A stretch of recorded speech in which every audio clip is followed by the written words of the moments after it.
that you are here and enjoyed it.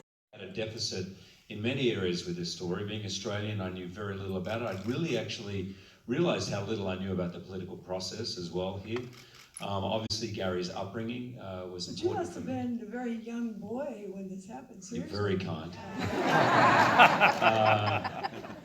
I was behaving like a young boy. I was on a gap year through Europe with, I just left high school with 4 other Australians. So I don't remember most of them 1987, to be honest.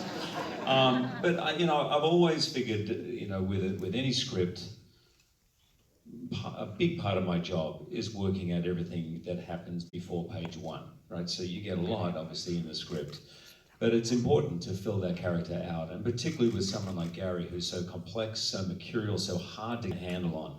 And not only did I read a lot, but I watched a lot of video, because he had a very particular way for a politician, incredibly brief, which, by the way, that photo of her sitting on his lap, right. There's 70 people in that photo.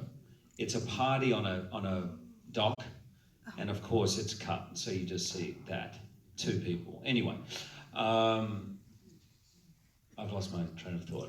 We were talking about the family and about him resigning. So he voluntarily resigned, and after the photo came out, he was still polling 6 months later at 40%.